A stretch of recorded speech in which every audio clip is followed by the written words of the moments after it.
Baiklah, Assalamualaikum warahmatullahi wabarakatuh. Waalaikumsalam warahmatullahi wabarakatuh. Baiklah, di sini kami dari kelompok 5 yang beranggotakan saya Nia Ramadhani dengan NIM A1A122014.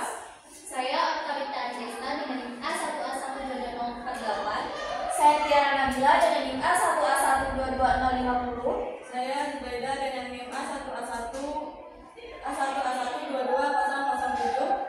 Saya Gabriela Sabatini dengan NIM A1A1222107. Saya Supiani dengan NIM A1A12211. Baiklah, di sini kami dari kelompok 5 ingin mempresentasikan hasil proyek kami, yaitu mengenai implementasi sistem informasi akuntansi pribadi melalui aplikasi Bukukas studi kasus pada mahasiswa kelompok 5 dalam mata kuliah sistem informasi akuntansi. Baiklah, untuk pemaparan kelompok pertama akan disampaikan oleh rekan saya.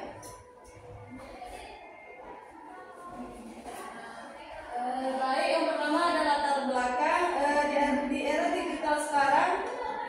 Literasi keuangan merupakan salah satu keterampilan penting yang perlu dimiliki oleh mahasiswa di era digital. Dan kemampuan dalam mengelola pemasukan dan pengeluaran, membuat perencanaan keuangan, serta mengambil keputusan finansial yang bijak menjadi hal yang krusial dalam mendukung kemandirian finansial mahasiswa. Namun masih banyak masyarakat termasuk mahasiswa yang belum memahami prinsip dasar pengelolaan keuangan secara baik. Otoritas Jasa Keuangan 2023. Daya hidup konsumtif yang tinggi, penggunaan e-money yang masif, serta rendahnya literasi keuangan memperparah kondisi tersebut. Fitriani dan Kartika 2023. Selanjutnya ada gambar proyek yang dimana yang aplikasi yang dipilih untuk proyek ini adalah Bukukas.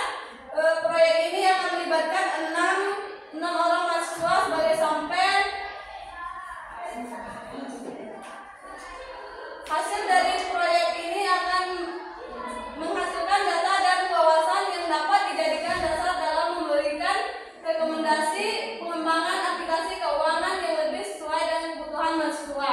Melalui proyek ini diharapkan mahasiswa peserta tidak hanya memperoleh pemahaman lebih tentang pentingnya pengelolaan keuangan pribadi, namun pemahaman alur pencatatan sistem informasi akuntansi, tetapi juga mengembangkan disiplin dan mencatat transaksi harian secara konsisten. Selanjutnya akan dijelaskan oleh rekan saya. Baiklah, masuk slide selanjutnya yaitu tujuan proyek, di mana proyek ini bertujuan untuk mendorong kami membentuk kebiasaan mencatat keuangan pribadi secara rutin menggunakan aplikasi Bukukas yang praktis. Lalu selain fokus pada penggunaan aplikasi, proyek ini juga bertujuan untuk memahami alur sistem informasi akuntansi secara praktis, mulai dari tahapan pencatatan transaksi, pengeluaran, pengklasifikasi pemasukan dan pengeluaran, dan pengelolaan data keuangan, hingga menyajikan informasi dalam bentuk laporan keuangan sederhana yang berguna untuk pengambilan keputusan keuangan pribadi. Lalu slide selanjutnya itu adalah profil pribadi mahasiswa kelompok 5. Yang pertama itu dengan nama Alvanita Andesta sebagai sampel. Sebelum menggunakan Bukukas, Alvanita juga jarang mencatat pengeluaran, jadi sulit mengontrol keuangan. Setelah menggunakan aplikasi, lebih disiplin mencatat dan terbantu hitung laporan bulanan untuk memahami pola belanja. Meski kadang repot dan lupa mencatat, aplikasi ini tetap membantu jika digunakan secara konsisten. Lalu sampel selanjutnya itu dengan nama Nia Ramadhani. Sebelum memakai aplikasi pencatatan keuangan saya sering tidak terkendali dan membingungkan, terutama di akhir bulan. Mencatat pengeluaran terasa merepotkan, jadi sering Nia Ramadhani abaikan. Akibatnya banyak pengeluaran kecil tak tercatat dan uang cepat habis tanpa jelas jejaknya. Setelah pakai aplikasi Bukukas, Nia Ramadhani merasa lebih terbantu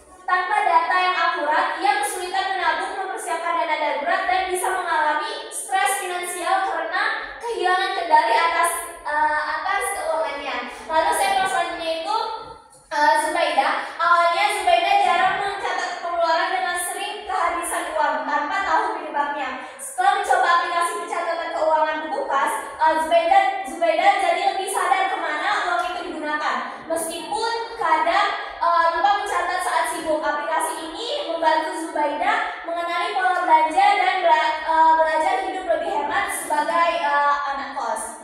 Lalu sampel selanjutnya itu Zulfiani. Sebelum pakai buku kas, Zulfiani jarang hitung pengeluaran dan sering bingung. Uang cepat habis serta setelah memakai aplikasi buku kas ini, Zulfiani mulai rutin mencatat lewat handphone dan bisa melihat laporan keuangan.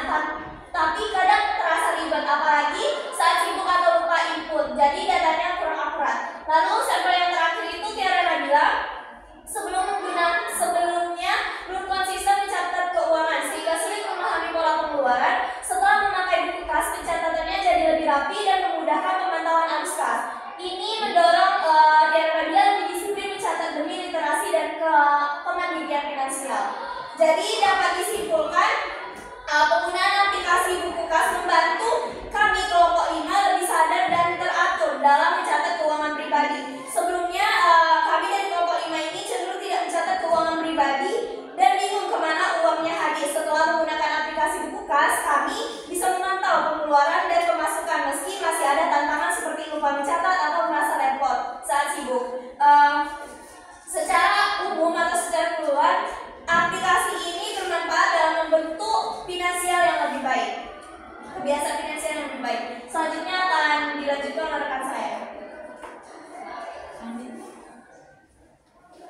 Selanjutnya ada sistem informasi akuntansi sebelum pelaksanaan proyek. Sebelumnya kelompok kami belum pernah menggunakan buku kas karena pada saat belum membutuhkannya dan kurang paham pentingnya pencatatan keuangan. Penggunaan aplikasi buku kas menjadi pengalaman baru yang awalnya cukup menantang. Namun seiring waktu kami mulai memahami cara penggunaan dan merasakan manfaatnya dalam mengelola keuangan secara lebih tertib. Selanjutnya,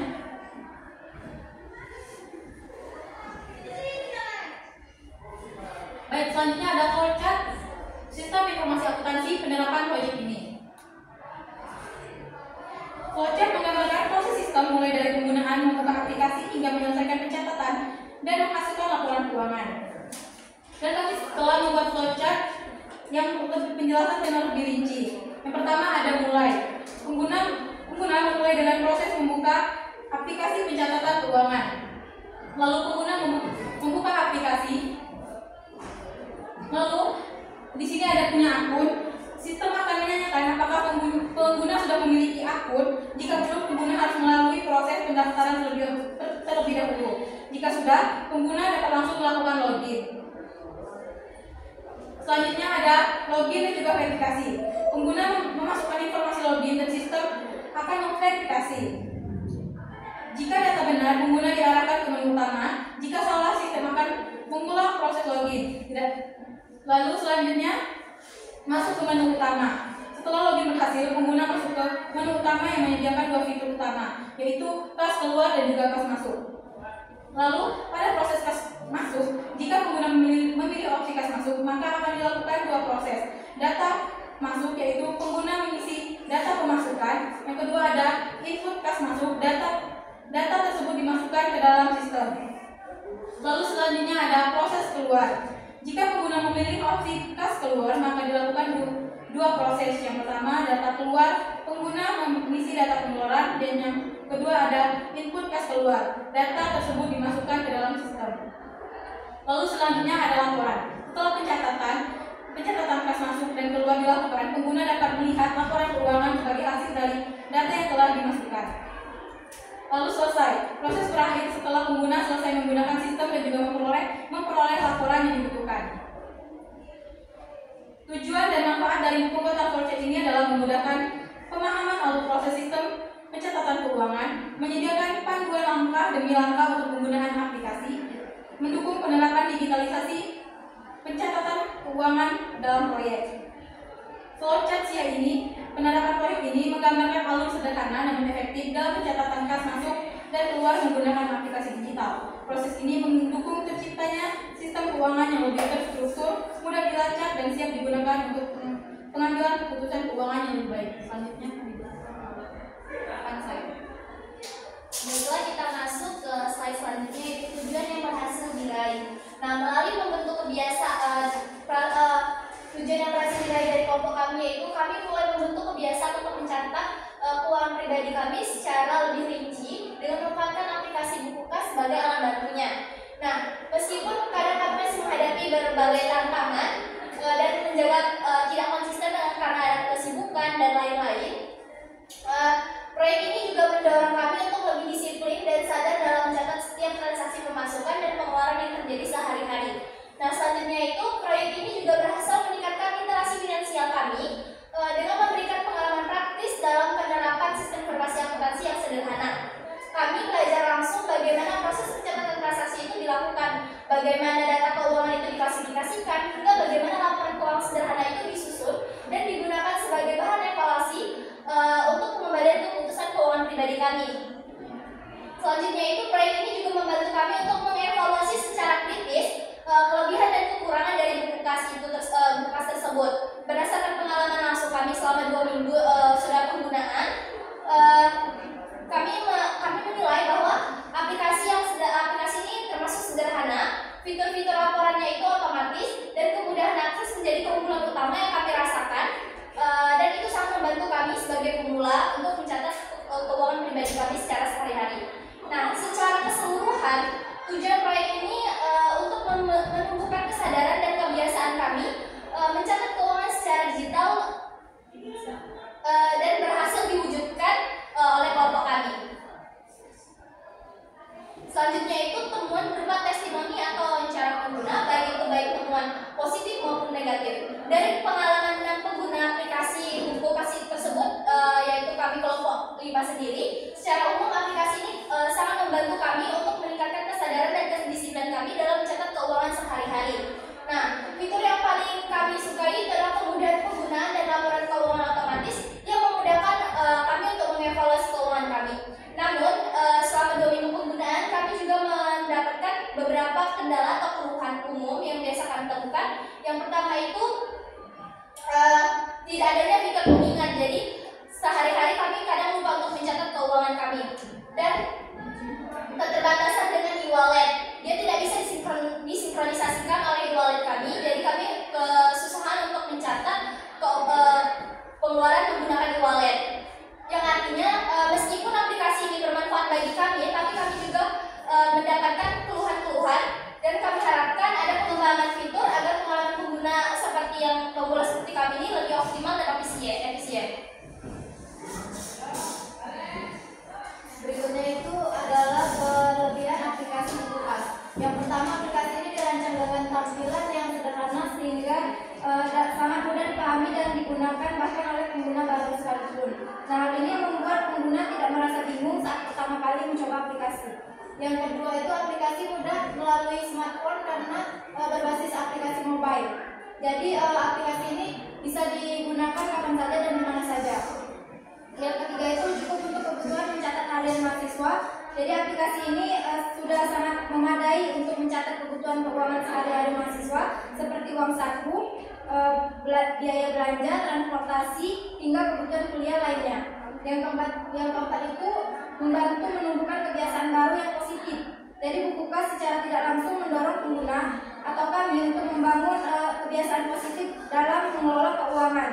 Melalui dari aplikasi ini, kami bisa mulai dari mencatat setiap pengeluaran hingga memeriksa laporan keuangan secara rutin. Berikutnya itu kekurangan aplikasi buku kas. Yang pertama itu tidak tersedia fitur pengingat otomatis. Aplikasi ini belum dilengkapi dengan fitur pengingat otomatis untuk mencatat transaksi, sehingga pengguna harus selalu ingat sendiri untuk mencatat setiap pengeluaran maupun pemasukan. Yang kedua itu terlalu banyak iklan yang mengganggu. Salah satu keluhan utama dari kami yaitu sering iklan muncul saat penggunaan aplikasi. Iklan ini dianggap sangat mengganggu kenyamanan saat mencatat atau melihat laporan keuangan. Yang ketiga itu laporan keuangan yang kurang mendalam. Laporan keuangan yang disediakan oleh buku kas ini masih bersifat sederhana dan kurang mendalam. Bagi pengguna yang ingin analisis keuangan yang lebih rinci, fitur ini masih belum memadai. Yang keempat itu belum tersedia sinkronisasi dengan bank atau e-wallet. Aplikasi buku kas belum mendukung sinkronisasi langsung dengan akun bank atau e-wallet. Akibatnya semua transaksi harus dicatat secara manual yang bisa memakan waktu dan beresiko lupa mencatat. Berikutnya, Baiklah, yang selanjutnya itu pada teori pendukung. Nah, penggunaan aplikasi Bukukas selama 2 minggu ini menunjukkan bahwa kemudahan penggunaan dan fitur visualisasi laporan dapat membangun kebiasaan pencatatan keuangan yang lebih disiplin dan sistematis. Hal ini sejalan dengan teori Unified Theory of Acceptance and Usage of Technology yang menyatakan bahwa kemudahan dan manfaat penggunaan teknologi ini mendorong adopsi aplikasi digital. Temuan kami juga menunjukkan bahwa keterbatasan fitur tertentu seperti tidak adanya pengingat transaksi dan kategori yang tidak fleksibel ini dapat mempengaruhi pengalaman penggunaan. Meskipun demikian, aplikasi ini tetap efektif dalam meningkatkan kesadaran finansial dan pengelolaan keuangan pribadi. Mendukung hasil penelitian sebelumnya bahwa aplikasi keuangan digital ini berkontribusi terhadap peningkatan literasi dan kemandirian keuangan. Baiklah, selanjutnya itu hasil analisis. Nah, selama penerapan aplikasi Bukukas selama 14 hari, kami mahasiswa pada kelompok 5 ini menunjukkan bahwa aplikasi ini efektif sebagai alat bantu awal dalam membentuk kebiasaan pencatatan keuangan yang lebih disiplin. Lalu angka muka yang sederhana dan fitur dasar yang mudah digunakan menjadi keunggulan utama bagi pengguna pemula. Namun keterbatasan seperti tidak adanya fitur pengingat otomatis dan gangguan iklan ini masih menjadi penghambat dalam penggunaan rutin. Lalu para peserta juga mengusulkan pengembangan fitur tambahan agar aplikasi ini lebih relevan untuk kebutuhan pengguna yang aktif. Secara keseluruhan, Bukukas ini cukup efektif untuk jangka pendek, namun membutuhkan peningkatan fitur untuk mendukung penggunaan jangka panjang. Baiklah, yang selanjutnya ini ada dokumentasi dari fitur Bukukas. Yang pertama itu ada, mungkin itu bisa dilihat buat beberapa akun. Kita bisa membuat akun terlebih dahulu, lalu kita bisa tambahkan biaya lampirkan tagihan. Ini bisa kita tambahkan ke pengeluaran masuk dan pengeluarannya keluar. Lalu ada pengelolaan pengeluaran. Di sini kita bisa melihat pengeluaran uang kita itu masuk atau keluar. Kita bisa melihat nominalnya. Lalu di sini ada filter dan urutan transaksi, bisa kita pilih mau melihat keuangannya itu dalam bentuk harian, mingguan, bulanan atau tahunan. Lalu yang terakhir itu hasil laporannya, kita bisa mencatat hasil laporan itu dalam PDF atau Excel. Baiklah,